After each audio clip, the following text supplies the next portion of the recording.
Bienvenue dans cet atelier consacré à la solidarité féminine. Moi, c'est Bella Zevounou Vendredi, consultante formatrice en leadership et en genre, présidente de l'ONG WOLSI. La solidarité au féminin est plus qu'un simple soutien entre femmes. C'est un engagement mutuel, un réseau de confiance et un levier pour renforcer le leadership féminin. Nous allons explorer ensemble au cours de cet atelier la sororité, comment bâtir des réseaux de soutien, les défis auxquels les femmes sont confrontées au quotidien et comment transformer la solidarité en force collective. Nous allons aussi comprendre à travers cet atelier l'importance de la sororité et comment la mettre en pratique dans la vie personnelle et professionnelle des femmes. La sororité, par définition, désigne la fraternité entre femmes, mais adaptée à la réalité féminine. Elle permet de créer des liens de soutien entre femmes, d'entraide, de partage d'expériences et de conseils entre elles. Comme le rappelle Awa Thiam, sociologue, pionnière de l'afroféminisme, l'unité des femmes est une clé pour libérer les peuples. Cette citation met en lumière la puissance transformatrice de la solidarité féminine.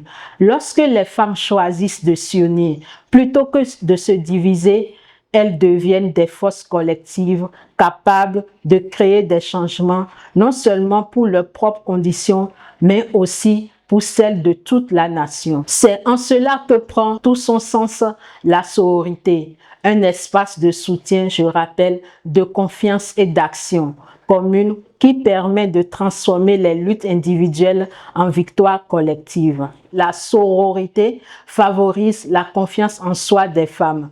La sororité permet aux femmes de se soutenir mutuellement, de renforcer la confiance et l'estime qu'elles ont. Elle favorise également le partage de connaissances et d'expériences.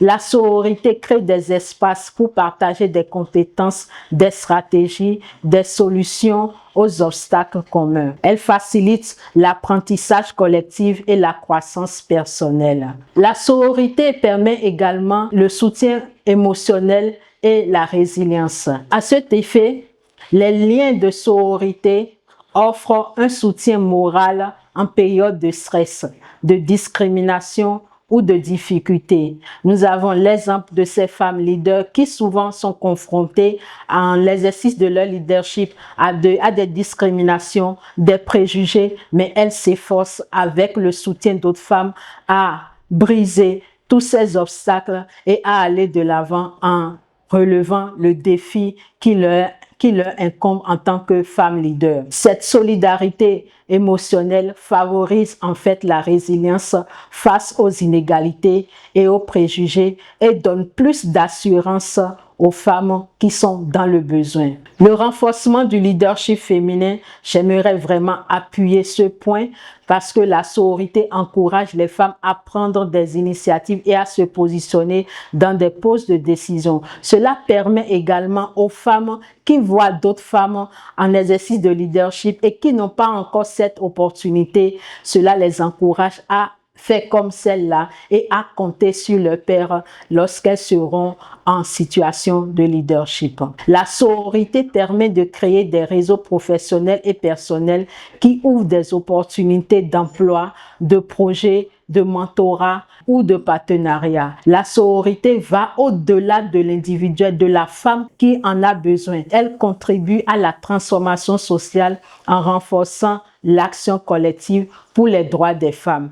Nous avons comme exemple les campagnes communes contre les discriminations ou initiatives communautaires. Ce qui n'est pas possible pour une seule femme de se lever pour dire je veux m'engager ou bien je m'engage à lutter contre les discriminations dans ma communauté. Mais ensemble avec d'autres femmes, elles arrivent à briser les tabous, elles arrivent à briser les obstacles dans leur communauté et à transformer en temps leur faiblesse en force collective. Bâtir des réseaux de soutien et d'entraide Ceci est vraiment une opportunité pour les femmes de se mettre ensemble, de bâtir de réseaux solides.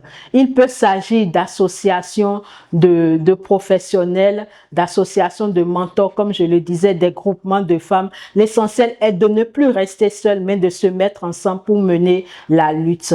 Ainsi, il faut, pour bâtir un réseau de soutien solide, identifier ses besoins et objectifs concrets. C'est-à-dire, en se mettant ensemble avec d'autres femmes, on s'engage à mener une lutte, on s'engage à bannir certains obstacles qui constituent des menaces aussi bien pour les femmes que pour toute la communauté. Donc, le besoin doit être identifié, précis et clair. Pour bâtir son réseau, convenablement son réseau de soutien et d'entraide, comme je le disais, d'identifier ses besoins, nous pouvons identifier ces besoins au sein de nos communautés en cherchant les réseaux qui existent déjà, qui fonctionnent déjà dans nos communautés, ce qu'ils font, quelles sont leurs limites, quelles sont leurs forces. Cela pourrait nous, en mettant en place notre réseau, d'aller à leur école et de se rallier à leur cause pour avoir plus d'impact dans la communauté.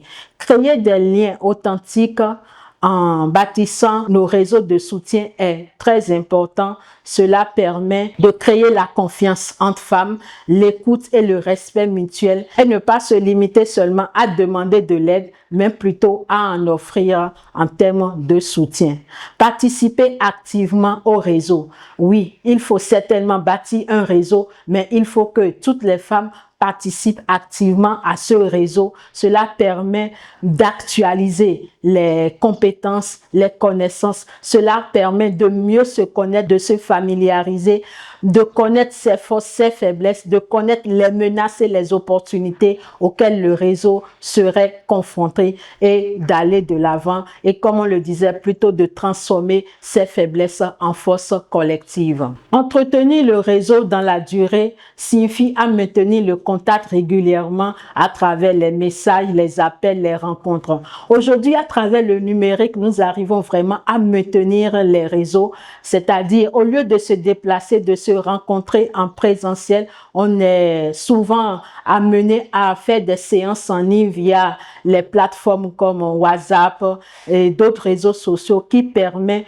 de bannir ces distances et de nous permettre d'entretenir les relations entre femmes tout en étant à distance, mais de cœur ensemble pour renforcer la lutte et la faire aboutir. Aussi, il y a quelque chose qui n'est pas à négliger lorsque nous bâtissons les réseaux de soutien et d'entraide. C'est de tisser des relations intergénérationnelles, chercher à se connecter avec les femmes plus expérimentées, des pères qui ont eu à faire leur expérience à impacter dans la communauté. En allant à leurs écoles, on puisse être mieux édifiés pour aller de l'avant dans la lutte pour l'épanouissement de la femme. Mais il n'est pas à négliger le rôle des hommes alliés pour l'égalité des sexes. Les hommes peuvent jouer un rôle clé dans la promotion de l'égalité et de la solidarité féminine. Et nous passons par ce canal pour remercier tous ces hommes qui,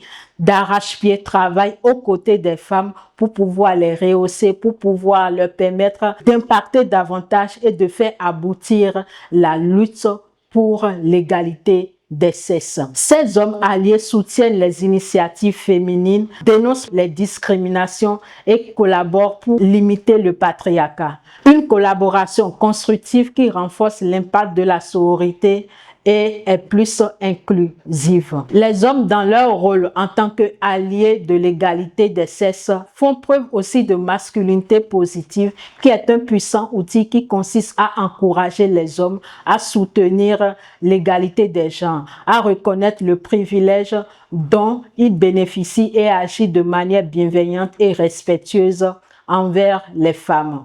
Quelques actions que ces hommes mènent pour renforcer l'égalité entre les sexes.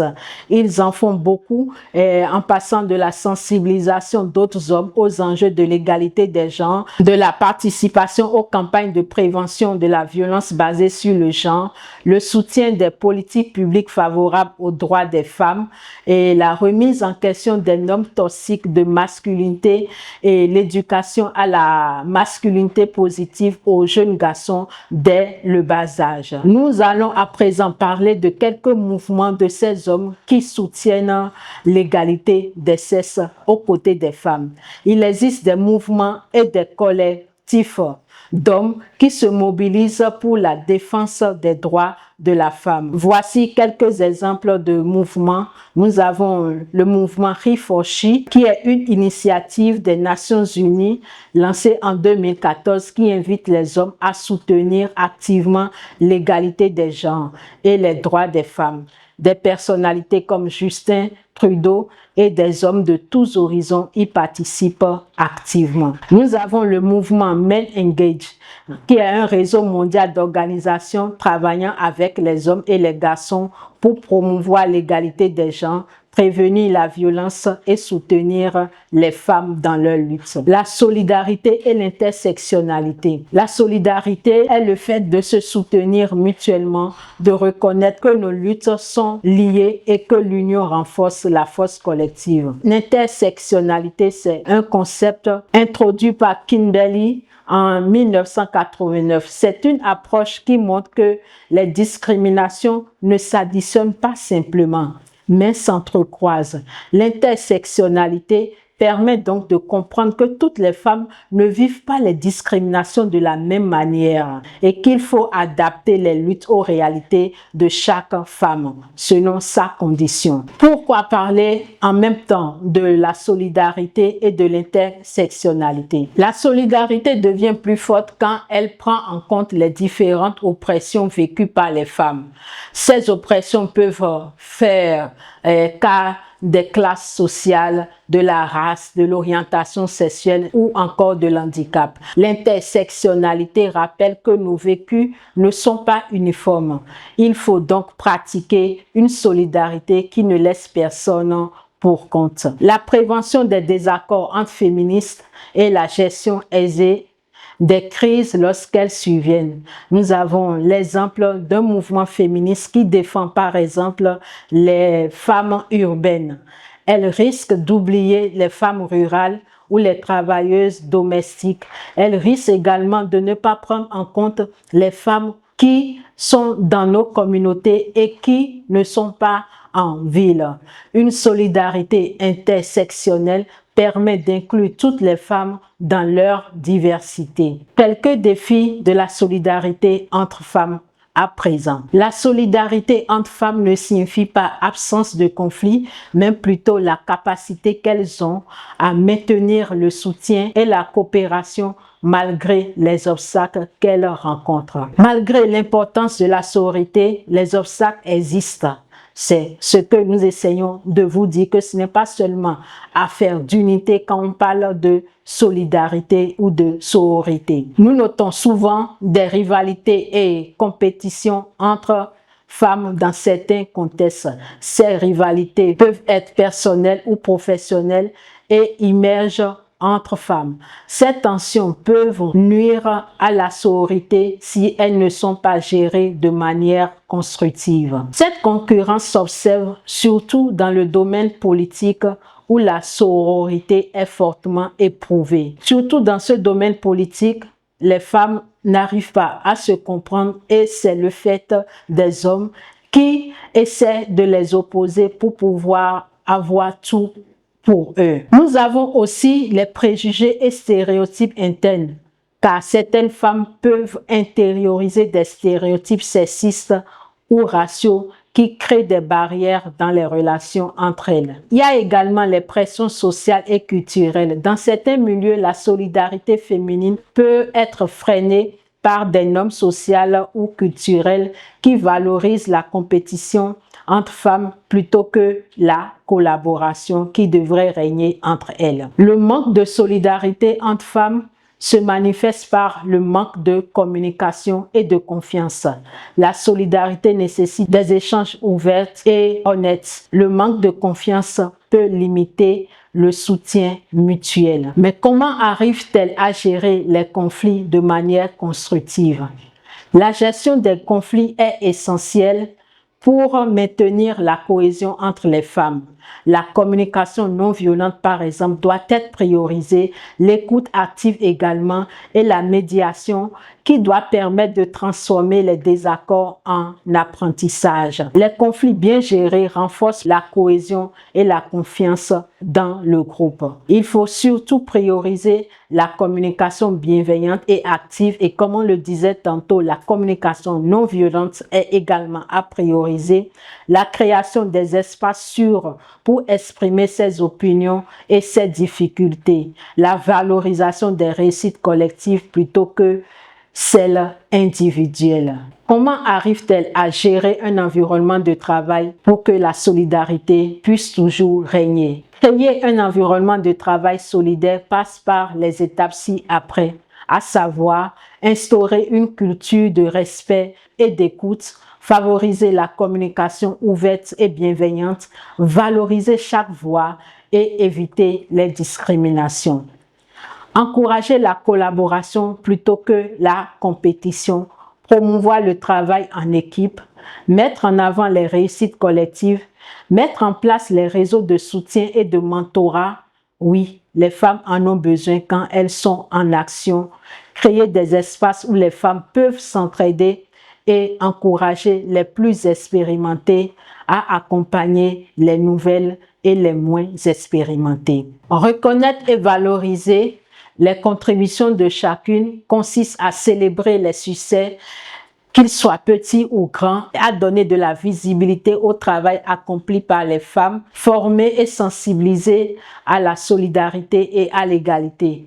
Organiser des ateliers sur l'inclusion et le leadership collaboratif, déconstruire les stéréotypes et les rivalités. Encourager le bien-être au travail, prévenir l'épuisement et l'isolement, promouvoir un équilibre entre vie professionnelle et personnelle. Qu'en est-il de l'harcèlement et des réseaux de soutien? Nous allons passer d'abord par la définition de l'harcèlement. L'harcèlement, c'est un comportement répétitif qui peut être sexuel, psychologique, en ligne ou dans l'espace public qui porte atteinte à la dignité et au bien-être d'une personne. Il touche particulièrement les femmes et les filles dans divers contextes. L'harcèlement est un obstacle majeur à la solidarité. Les femmes victimes ont besoin de réseaux de soutien sécurisés pour partager leur expérience, recevoir de l'aide. Les associations, les collègues et mentors jouent un rôle crucial dans l'accompagnement et la protection des victimes. Organiser un réseau de soutien pour les femmes victimes de l'harcèlement passe par l'organisation d'un réseau efficace. Il faut cependant des étapes claires à suivre, à savoir l'écoute attentive, l'accompagnement adapté et des actions de plaidoyer. La collaboration avec des jurys, psychologues et organisations non gouvernementales est essentielle. La confidentialité et la sécurité doivent toujours être garanties pour protéger les participantes. Mais pourquoi un réseau de soutien? Sachant que l'harcèlement isole les victimes et les réduit en silence, beaucoup de victimes n'osent pas en parler par peur de jugement, de la stigmatisation ou des représailles.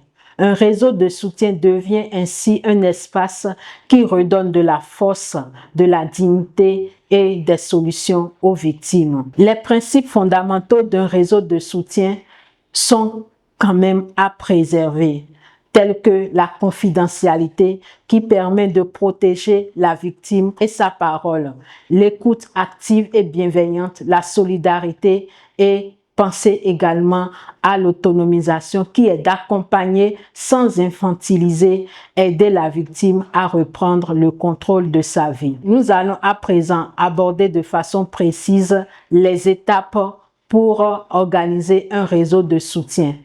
Il s'agit en premier lieu d'identifier les besoins. Quel type d'harcèlement concerne la communauté? C'est au travail, à l'école, dans la rue, en ligne ou dans quelles circonstances? Quelles ressources existent-ils? Est-ce qu'il y a des ONG, c'est-à-dire des organisations non gouvernementales, des services sociaux, des cellules d'écoute, des lignes vertes? Ensuite, passer à l'étape de création d'un noyau de membres engagés qui permet de réunir des personnes de confiance qui peuvent être compris parmi les amis, les collègues, les militantes ou association. Ainsi, nous allons passer à l'étape qui suit, qui est la définition des rôles. Toutes ces personnes qui sont autour de la victime doivent pouvoir jouer un rôle important dans l'écoute, dans l'accompagnement, dans la communication pour sensibiliser et faire des plaidoyers pour pouvoir prévenir d'autres dangers de ces cas dans notre communauté. Mettre en place des outils concrets qui permettent d'avoir un numéro de téléphone ou un groupe WhatsApp pour contacter le réseau.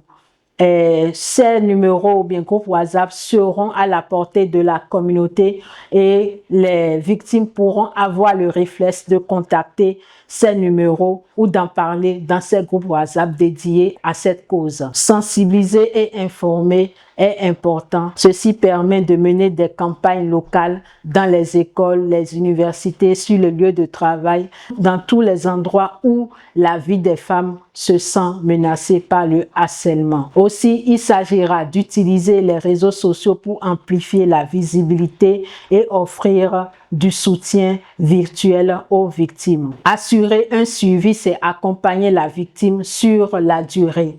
Ne pas se contenter seulement de voir que la victime a subi un harcèlement, vit les séquelles de l'harcèlement, ses conséquences, mais voir l'après, c'est-à-dire lui donner confiance pour qu'elle puisse s'intégrer à nouveau pleinement dans la communauté. Comme exemple de réseau de soutien ici au Bénin, nous pouvons citer l'Institut national de la femme qui offre son aide et fournit des informations sur le harcèlement, reconnaissance légale et des démarches possibles que la victime peut mener. Nous avons l'Association des femmes juristes du Bénin qui offre leur aide juridique pour la défense de droits et l'accessibilité du droit pour les femmes victimes. Il y a également les mouvements en ligne comme MeToo Africa, NoPiU au Bénin, qui sont des espaces numériques de libération de la parole et de solidarité. En définitive, la solidarité féminine est bien plus qu'un mot. C'est une force vivante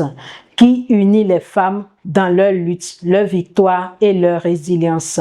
C'est dans ce lien que nous trouvons le courage de briser le silence, de faire tomber les barrières et de construire ensemble un monde plus juste. Seuls, nous pouvons avancer, mais ensemble, en tant que femmes, nous pouvons aller plus loin, plus fort et plus haut.